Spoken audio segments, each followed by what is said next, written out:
My first guest, one of the biggest martial arts stars in the world. His latest film, Unleashed, opens next Friday. Let's take a look.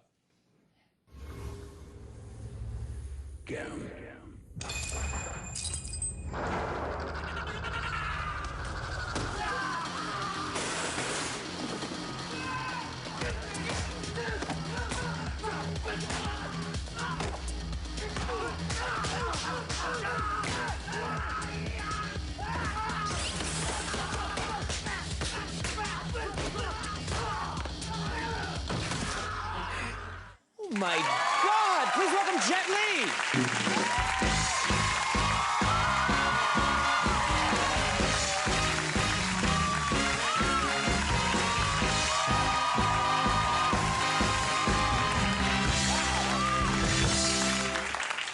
You are the fastest I've ever seen in a fight, in a martial arts fight. That is incredible. And some of those moves, in that clip, you hit a guy's fist with your head.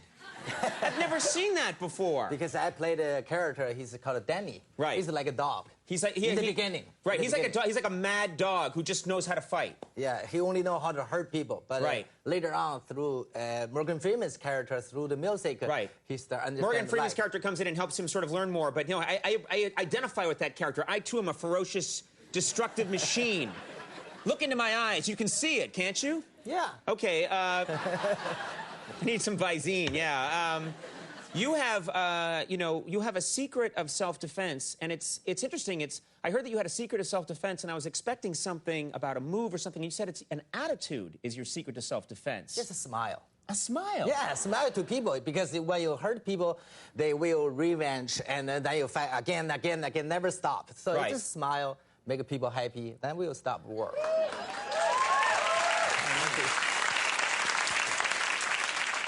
I hate to disagree with you, Jet Li, but all through high school, I tried the smiling at people approach, and I got hammered, you know? I wish I'd had a few of your moves. There is a style, a fighting style, and I'm going to mispronounce it, I'm sure. It's a Sui Chuen?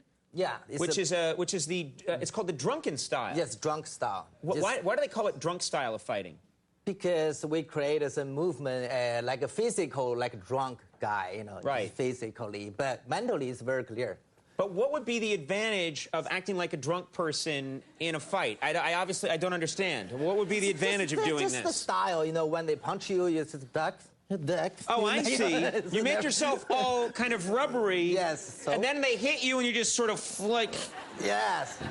Am I doing it well right now? Am I doing it? Very good, very good. I don't see how this would help me in a fight exactly. So what you're telling me to do is smile and then go like this. That's going to get me into more fights in New York City. You and I have something in common.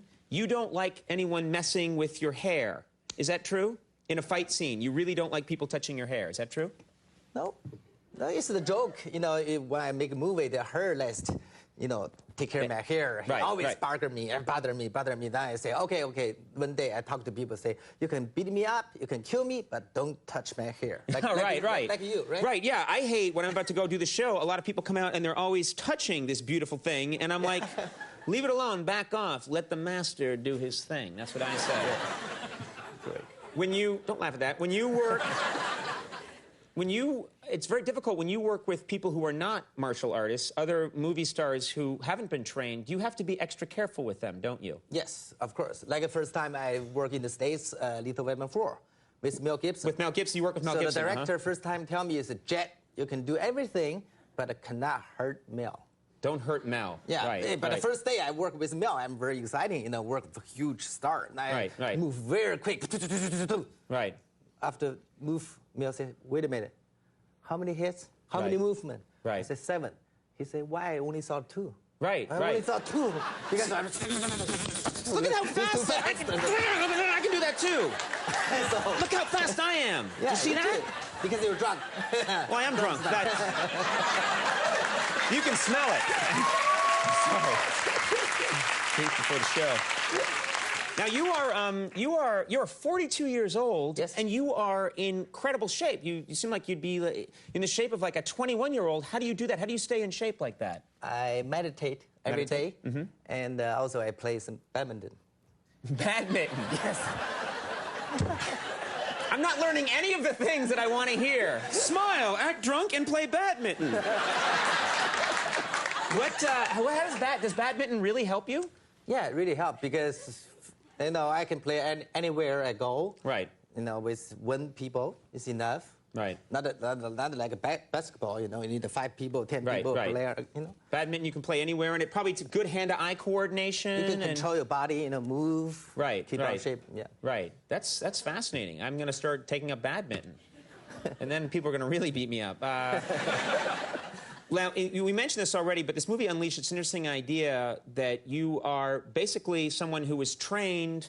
In the movie, your character was never really taught to speak or communicate or have emotions. Your character was just trained to be an attack dog and fight. Yes. And then you end up meeting Morgan Freeman, and he tries to help you. But through a good part of the movie, you have to be someone who, for all intents and purposes, is a vicious animal. How did you train for that as an actor? How did you prepare? I played more than 30 movies. I always played tough guy. Right. This first time I play, mentally only 10 years old. Right. The first thing I need to work with acting coach, forget who Jet Li is. Right. Then I just forget Jet Li completely and become this other person. Learning this Danny's world. Right. But I stay in this world for 7 months. I got a very painful, I got a very hurt. Right. Afterwards, the whole year I didn't make movies. So because it was such a drain to do this one character that afterwards you decide, I'm not going to make a movie for a year. I just have to. Very painful. Right. In the character. Right. To be that person, and also must be hard for the people around you. Yes. When because you become these characters, and then other people have to. You take it home with you at the end of the day of shooting, probably. Yeah. My lawyer, my manager, everybody say, hey, Jet, this is the next movie we want to talk about. I say, get out of here. I'm Danny. I'm not Jelly. I don't want to talk movie business. I only focus on the here. I'm Danny. Right. Every day. Yeah. Well, they live in Hollywood. They're in the industry. I'm sure they know what an attack dog is like, so they'll be fine. But it must be still very weird for them, I would think, for people to be around you when you're in that kind of phase. Yes, very hard for them. You, when you first came to the United States from China, you performed. This is 1974, yes. Is that right? Yes. You performed as part of a show at the White House, and the president was President Nixon at the time. And during that period of time, there were very hostile, cold relationships between the United States and China. When you came to this country, and you stayed in a hotel room, they bugged your room. Is that true? Yeah, that I heard when I was in China. Right. Because at that time, two countries not very close. They don't understand each other. So, but I went to the hotel. I tried to say have bug in there somewhere. Right. I talked to the mirror, talked to the flower. Say, I want a chocolate. I want ice cream. You want chocolate? You want ice cream? Yeah, I want a banana. Yeah. So next morning, when I go to the demonstration, I go back, open the door. I shocked. Everything I ordered, I asked these other people. Just really? They've gotten it for you? Well, that's very nice. That must have made you think, well, United States, not so bad. Yeah, all right. Very good. At least it's like you're a jack in the box. At least they're listening. That's nice. Well, Unleashed opens next Friday. And really very cool to meet you. I was really wanted to have you on the show. So thank you so much for being here. You too. Continued success.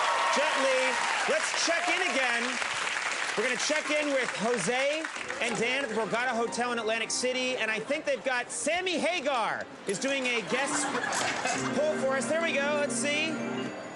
What's up, Conan? I'm going to win you some money, brother. There you go, $5. Nice. All right. Thank you very much. Sammy Hagar, everybody. Yeah!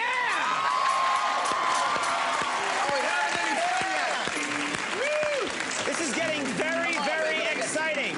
All right, thank you, Jet Li. Jennifer Esposito coming up. We'll take a break. We'll be right back. Stick around.